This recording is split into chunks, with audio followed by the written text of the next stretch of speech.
السلام علیکم defence lovers and welcome to اندر ڈیفینس اپڈیٹ۔ اس ویڈیو میں ہم پاکستان کے چین کے ساتھ مشترکہ مشقوں میں F-16 استعمال نہ کرنے کی وجہ پر بات کریں گے، جبکہ روس اور پاکستان کے درمیان عسکری سطح پر گرم جوشی کی تازہ ترین خبر بھی اس ویڈیو میں شامل ہے۔ اسی طرح سے پاکستان کی ترکی سے متوقع اینٹی ڈرون سسٹم کی خریداری کے بارے میں بھی بات کریں گے۔ So let start.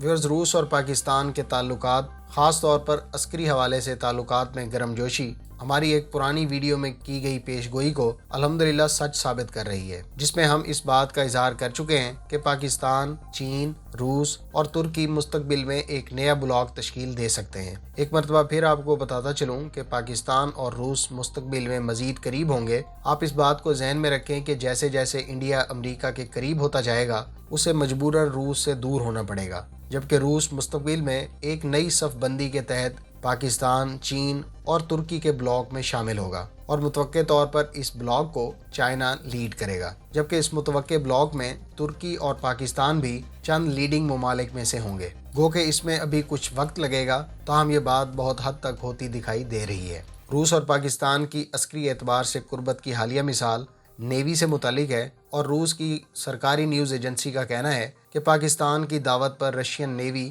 Pakistan navy کی طرف سے منعقد کی جانے والی امن 2021 نیول مشقوں میں شرکت کرے گی۔ ایک اور حیران کن بات یہ ہے کہ ان مشقوں میں دنیا کے 30 سے زائد ممالک شرکت کریں گے، جس میں نیٹو ممالک کی نیویز بھی شامل ہیں۔ یاد رہے کہ آخری مرتبہ 2011 میں اسپین میں ہونے والی نیول مشقوں میں رشین نیوی نے نیٹو ممالک کے ساتھ مشترکہ طور پر حصہ لیا تھا، لہٰذا ایک لحاظ سے پاک نیوی کی یہ امن سیریز کی مشقیں صحیح معنوں میں امن کا پیش خیمہ ثابت ہوئی ہیں۔ دوستو، ان مشقوں کا آغاز 11 فروری 2021 کو ہوگا اور اختتام 16 فروری کو متوقع ہے، جبکہ ان مشقوں میں شرکت کے حوالے سے 10 ممالک نے اپنی وار شپس کے ساتھ شریک ہونے کی تصدیق بھی کر دی ہے۔ ان 10 ملکوں میں امریکہ، روس، چین، ترکی، UK، فلپینز، Japan, Indonesia, Sri Lanka اور ملائیشیا کی نیول فورسز اپنے بحری جنگی جہازوں کے ساتھ شرکت کریں گی۔ امن کے نام سے پاک نیوی کی ان مشقوں کا آغاز 2007 میں کیا گیا تھا، جبکہ گزشتہ برس امن 2019 میں دنیا کے 85 سے زائد ممالک کی نیول فورسز کے دستوں اور مندوبین نے شرکت کی تھی۔ ان مشقوں کا بنیادی مقصد متعلقہ ممالک کی نیول فورسز میں تعاون کو مضبوط بنانا اور میری ٹائم خطرات سے مل کر نمٹنے اور ایک دوسرے کے تجربات سے سیکھنا ہے۔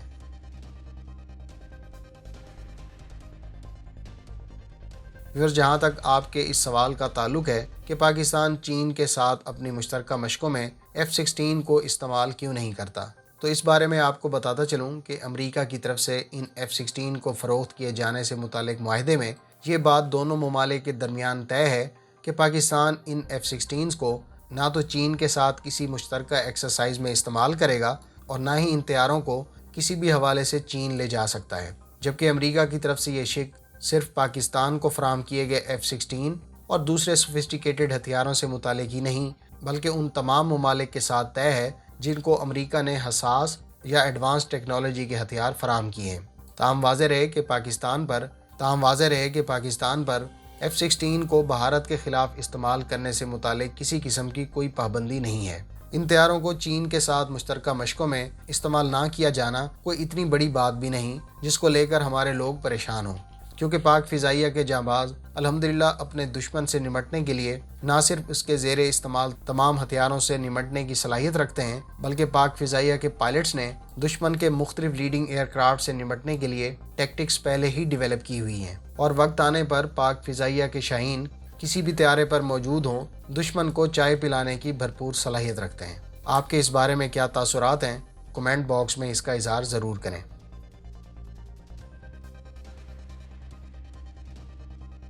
US کے ڈپارٹمنٹ آف نیوی نے آج اپنی اگلے 30 سالہ شپ بلڈنگ منصوبے کا اجرا کیا۔ اس 30 سالہ منصوبے کی روشنی میں یہ کہا گیا ہے کہ 2030 تک نیوی کے لیے 355 اسٹرانگ وار شپس کے فلیٹ کا ہدف عبور کر لیا جائے گا۔ لہٰذا اس کا مطلب یہ ہوا کہ Chinese Peoples liberation army navy 420 وار شپس کے ساتھ عددی اعتبار سے 2030 میں بھی دنیا کی سب سے بڑی نیوی ہوگی۔ امریکہ کے اس شپ بلڈنگ منصوبے میں سمندر کے اوپر اور سمندر کے نیچے کے لیے مینڈ اور ان مینڈ بہت بڑا فلیٹ تشکیل دیا جائے گا۔ اس منصوبے میں تیزی سے آبدوزوں کی کنسٹرکشن، ایئر کرافٹس کی ماڈرنائزیشن، ڈسٹرائرز کی تعداد میں اضافہ اور کروزرز کی سروس لائف کو ایکسٹینڈ کرنا شامل ہے۔ امریکی حکام کے مطابق یہ 30 سالہ شپ بلڈنگ منصوبہ امریکہ کی نیشنل ڈیفنس اسٹریٹجی کے عین مطابق ہے، جس کے تحت چین اور رشیا کو امریکی نیوی کے لیے ایک جیسا خطرہ قرار دیا گیا ہے۔ ڈپارٹمنٹ آف نیوی کی طرف سے اس 30 سالہ منصوبے کے لیے $45 ارب کا بجٹ شپ بلڈنگ کی طرف موڑنے اور اس کو ترجیح دینے کا کہا گیا ہے۔ یاد رہے کہ امریکہ کے ڈپارٹمنٹ آف ڈیفنس کی جانب سے ستمبر میں جاری کردہ سالانہ رپورٹ میں چائنیز نیوی کو 350 شپس کے ساتھ دنیا کی لارجسٹ نیوی قرار دیا گیا تھا، جس میں 130 میجر شپس بھی شامل تھیں۔ ویورز، اگر آپ اس رپورٹ اور اس سے متعلق مزید ڈیٹیلز کے بارے میں جاننا چاہتے ہیں تو ویڈیو کا لنک ڈسکرپشن میں موجود ہے۔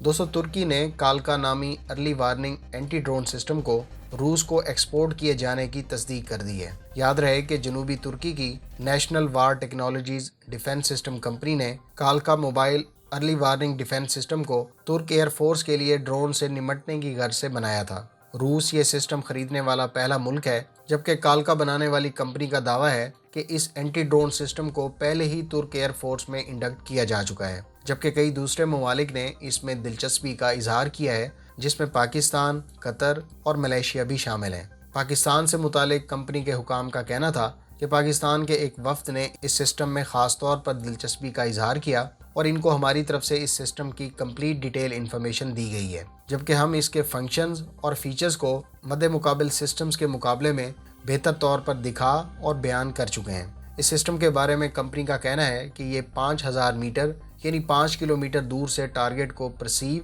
اور پریونٹ کر سکتا ہے، جبکہ اس کے بارے میں مزید کہا گیا ہے کہ یہ ڈرون سوارمز کے خلاف بھی کارآمد ہے۔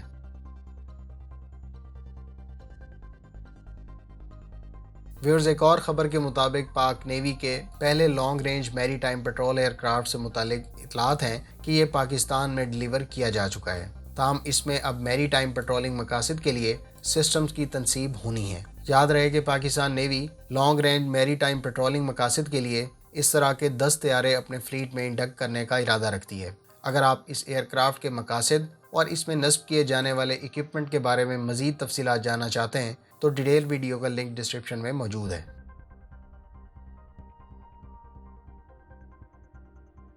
ویورز، موراکو کی جانب سے اسرائیل کے ساتھ تعلقات کی بحالی سے متعلق امریکی صدر ٹرمپ کے حالیہ ٹویٹر پیغام کے بعد اب اطلاعات ہیں کہ امریکہ مراکش کو MQ-9B ڈرونز بھی سیل کرنے کے لیے اپروول دینے کا ارادہ رکھتا ہے۔ یاد رہے کہ امریکہ نے الجیریا کے ساتھ متنازعہ سہارا ڈیزرٹ پر مراکش کے دعوے کو تسلیم کر لیا ہے، جبکہ اسی کو لے کر یہ کہا جا رہا ہے کہ مراکش نے اسرائیل کے ساتھ اپنے تعلقات بحال کرنے کا اعلان کیا ہے۔ امریکہ کی طرف سے MQ-9B ڈرون سیل کرنے کے بارے میں دفاعی تجزیہ نگاروں کا کہنا ہے کہ موراکو کو ان ڈرون سے مغربی سہارا ریجن کو سیکیور کرنے اور میری ٹائم باؤنڈریز کی نگرانی اور حفاظت کرنے میں مدد ملے گی۔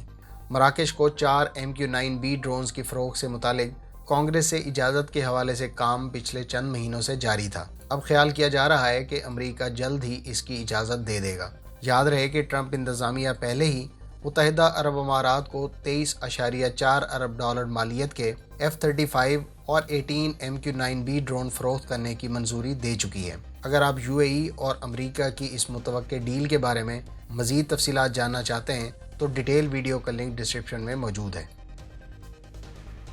امید ہے اس ویڈیو سے آپ کی معلومات میں اضافہ ہوگا۔ ملتے ہیں نیکسٹ ویڈیو کے ساتھ، اپنی دعاؤں میں یاد رکھیے گا۔ اللہ حافظ۔ پاکستان زندہ باد۔